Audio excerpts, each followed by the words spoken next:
Super Talk 99.7 WTN. I am Michael Delgiorno, and I don't live on a farm, but if I did, it'd be Kerry Roberts. I saw your video online. Very nice shots on the farm. You know what I like about you? You're like me. You shamelessly flaunt the fact that you have a beautiful wife. Yes, I do. You know, put that out front.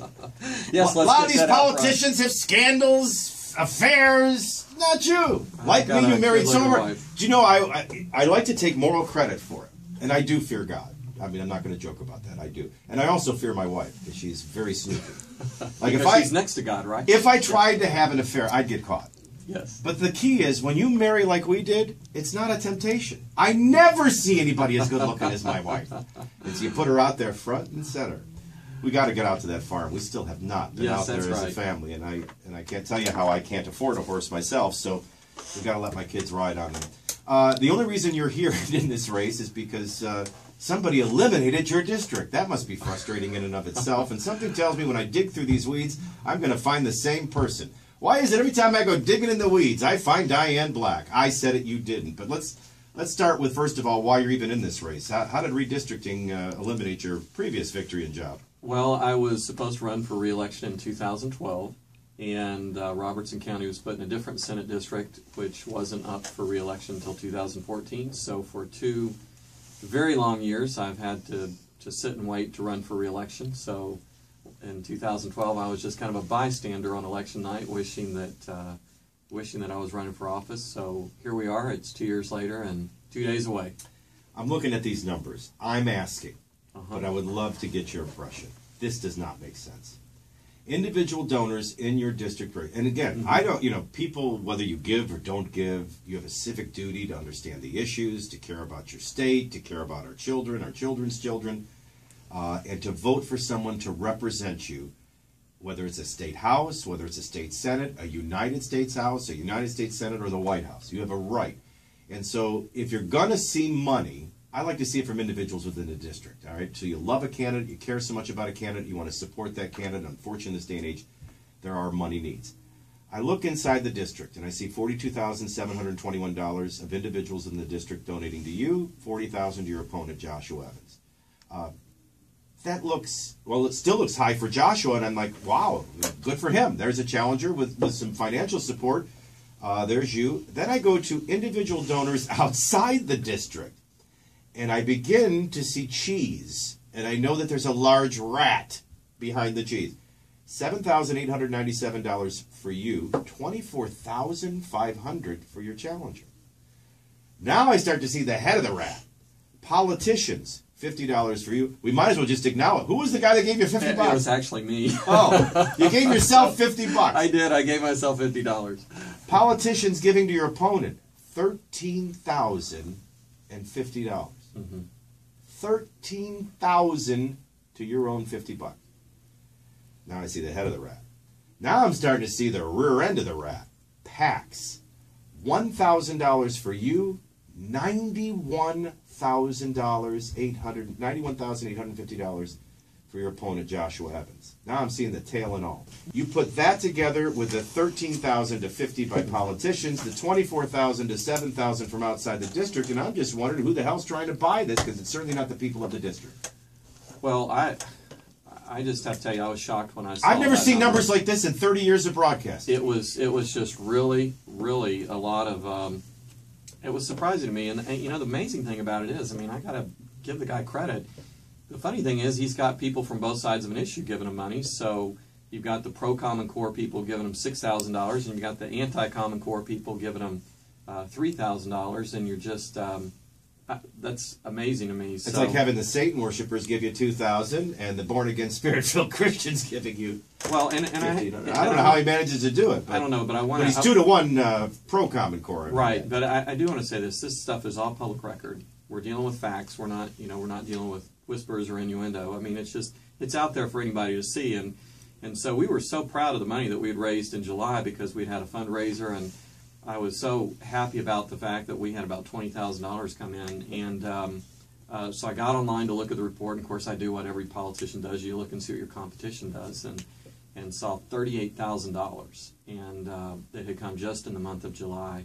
And almost all that came from PACs. And so it is rather discouraging when you're trying to run a race to knock on people's door. You're far too nice. You're far too nice. Kerry. I want you to win. Don't get me wrong. But whether you win or lose, this is crazy. Somebody's trying to buy these people's state senator. There's an agenda behind that. There's an agenda behind $170,000. What is it? I mean, first they redistrict you out of a job. Now you have an opponent, and all of a sudden pouring in is 24,000 to 7 outside your district, 13,000 to your own $50 from politicians. Hey, this is all public record. Who were these politicians, and why don't they want you in the Senate? All I can say is this: is that the reputation that I had in the Senate was representing the people of my district, and no wonder the district is supporting you, but the people outside are not. And I don't, I don't give in to intimidation. I don't give in to threats, and I just do the right thing. And what we have in our government today is we have a federal constitution that's ignored, and we have a state constitution that gets ignored. And I think people realize I can't be bought. I'm not for sale. There's no for sale sign around my neck, and I'm going to stand up and I'm going to do the right thing. And that should not threaten anybody, Michael. I mean, that's what we want out of our politicians. I guess the question I'm begging to get an answer for, who are these politicians, who are these PACs, and what is their agenda? Well, I can't answer that because the politicians are all over the map. I mean, if you look at the list of politicians, most of them are people in the House, and why would they even be giving in a Senate race? And I don't recall that there's checks from senators in there, but I didn't look that closely in the list. But as far as the PACs go, I mean, it's just all over the map. It's just Tennessee this, Tennessee that, and I think I looked at it and it was 4 or 5 pages of. What's the rub with you? Beyond just you'll represent the people and you won't be intimidated. Something's trying to intimidate you. What are the forces? I just think it's the fact that I'm going to stand up and do the right thing. And I'm always going to do the right thing, and I'm always going to take the conservative position.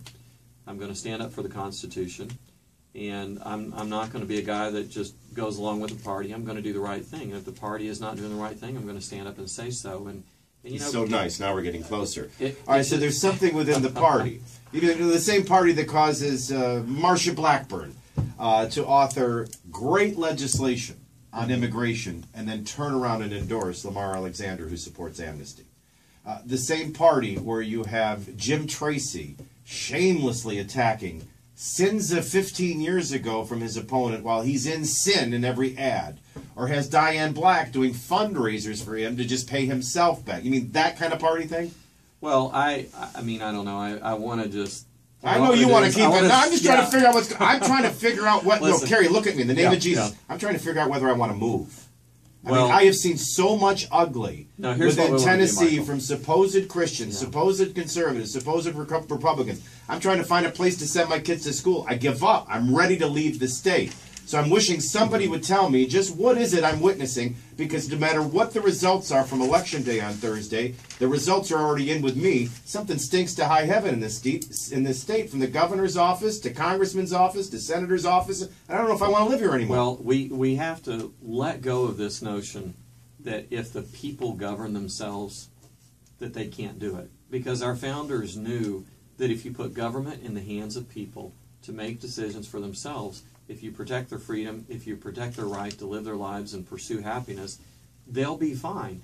But then people get elected to office and suddenly they think that they know more than you, and that you're really not capable of taking care of yourself, and so they have to make all these decisions for you.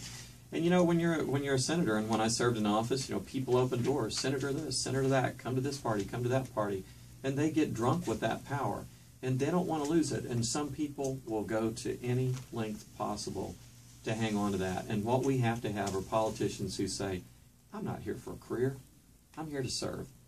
I'm here to do my tour of duty, see what I can do, and then I'm going to move on. I'm going to go back to life before. And, one of the things that I think has been very valuable to me is having a 31-year business career. This is not my career. I'm not a career politician. I've served for 18 months in the Tennessee Senate. And hopefully I'll have a chance to serve for 4 years. Maybe I'll run again, but I don't envision myself doing this for 20 years. You know what? I mean, I could see myself doing it for a term or two. I could see you winning this election and somebody redistricting again. Closing moments. Kerry Roberts is running for state senate. You can learn more about him at kerryroberts.com, or keep listening, because that's exactly where we're going. Enough of this foolishness. Clearly, PACs, politicians, and forces within the state or forces within the party are once again trying to steal a people's representative. I think Madison, Jefferson, and Washington would roll over in their grave if they saw $160,000 from other politicians outside the district and special interest groups versus the people choosing their representative. But we'll let that one die. And we come back 2 quick minutes with Kerry Roberts on why he deserves another chance to serve in the state Senate. 9:52, 8 before 10, 81 on our way to a high of 94 at WTN. 9:56 in the morning at Super Talk 99.7 WTN. We're joined by Kerry Roberts, running for state Senate because he has to. They redistrict him, and now suddenly his opponent has gotten $24,000 from individual donors outside the district, $13,000 from politicians, and $98,000 from PACs. That's $170,000 from special interests, other politicians.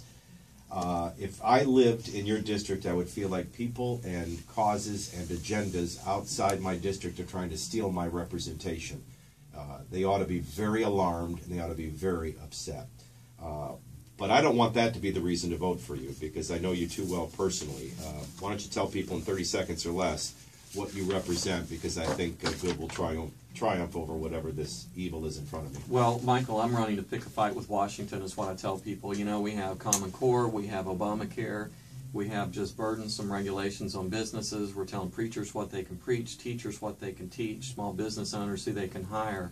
And the only way that we're going to fix Washington is for state legislators to stand up strong, exercise our 10th Amendment rights, and push back on the federal government. And for us to be able to do that, we need to have somebody in the state Senate who understands it and can show leadership. I ask everyone to vote for you, but if they want to learn more about you and make sure of that, and they can go to kerryroberts.com. Areas that this will represent? Robertson, Cheatham, Dixon, Hickman, and Humphreys County. Last question. Did Diane Black, is she one of those politicians that gave to your opponent, Joshua Evans? It's all in the financial disclosure that's online. That's funny, because I saw her and her husband, $1,000 each. Why is it when I dig through the weeds, I always find Diane Black? Kerry Roberts, God bless you. May God be given all the glory, and I expect your victory. Amen. Thank you. 9:58 at WTN. It's even uglier in Williamson County, and I'll prove it next.